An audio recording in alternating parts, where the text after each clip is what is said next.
Você sabe quem foi Marighella?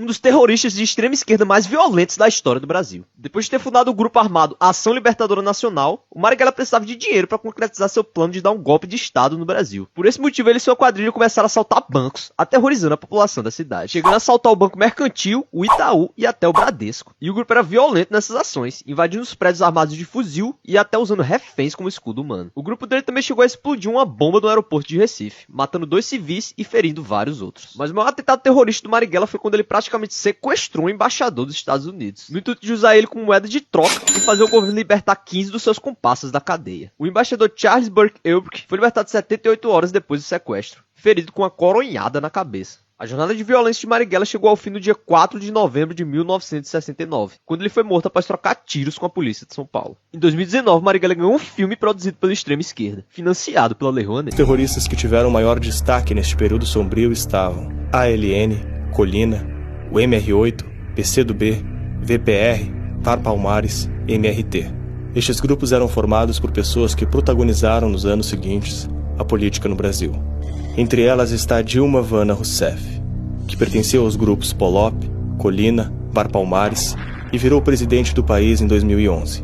Os grupos que Dilma participou foram responsáveis por diversos atentados, assaltos, sequestros e assassinatos. Outro nome que protagonizou o terrorismo brasileiro foi Carlos Marighella. Junto com grupos ligados à teologia da libertação, foi responsável pela criação do grupo terrorista mais perigoso do país, a Aliança Libertadora Nacional. Autor do livro Mini Manual do Guerrilheiro Urbano, publicado em junho de 1969, Marighella divulga todas as táticas e objetivos dos grupos terroristas que seguiam à risca seus ensinamentos cruéis. Matar policiais e membros do exército, preparar bombas, assaltar, sequestrar, fazer terrorismo e executar colegas que desertassem.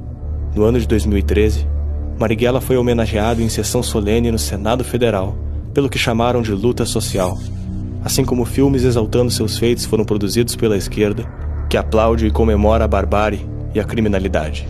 No dia 4 de setembro de 1969, a Aliança Libertadora Nacional de Marighella e o MR8 de Franklin Martins sequestraram o embaixador americano Charles Elbrick, com a exigência de que criminosos presos fossem soltos. Sem opção, os militares aceitaram o pedido e liberaram 15 presos. Entre eles estava José Dirceu, personagem que surgiria décadas mais tarde como guru da esquerda e ministro da Casa Civil, até ser condenado no maior esquema de corrupção da história do Brasil. O ano de 1966 foi marcado por diversos ataques na capital de Pernambuco. Após sucessivos atentados sem vítimas, no dia 25 de julho daquele ano, uma maleta contendo explosivos foi deixada no saguão do aeroporto de Guararapes, deixando 17 feridos e 2 mortos. Entre eles, o jornalista Edson Regis de Carvalho, casado e pai de 5 filhos. Assassinatos como este e outros atentados terroristas aconteceram centenas de vezes nas décadas de 60 e 70. Os nomes dessas pessoas foram apagados da história ao serem ignoradas pela imprensa e pela academia. Nada se falou das vítimas que o comunismo fez no Brasil. A história dos inocentes não foi contada. Foram 119 vidas assassinadas em nome da Revolução.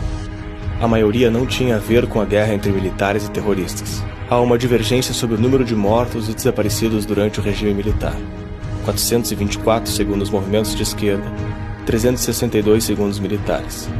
O número verdadeiro deve estar em algum lugar no meio dessa diferença. Com o terrorismo comunista cada vez mais crescente, a esquerda radical deu o pretexto para que a população sentisse medo e a linha dura do exército conseguisse expandir o seu poder. E foi nesse ambiente de guerra que psicopatas, torturadores e criminosos de ambos os lados se valiam para praticar as suas perversidades em nome de uma causa ou de outra.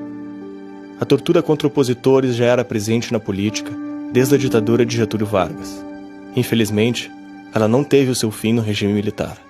A guerra travada pelos terroristas expandia as justificativas para a repressão por parte do exército. Do outro lado, permitia que o movimento estudantil usasse os mortos em combate para construir a ideia de que a tortura era uma política de Estado, fazendo dessa bandeira seu instrumento político e sua publicidade. O exagero fez parte dessa instrumentalização. Algumas pessoas que constam como desaparecidas, na verdade se autoexilaram ou eram delatores que ganharam uma nova identidade do governo para não serem mortas pelos próprios ex-companheiros de guerrilha. Não é preciso justificar tortura e ditadura para reconhecer que crimes foram cometidos. Os objetivos das guerrilhas eram claros, e a democracia não estava entre eles. A palavra sequer aparece nos livros, discursos e debates da época. O governo de Costa e Silva sofria forte oposição. Das manifestações estudantis aos atos terroristas, o governo se via cada vez mais isolado. Vá ver o filme Marighella, do Wagner Moura, e eu posso te garantir que é bom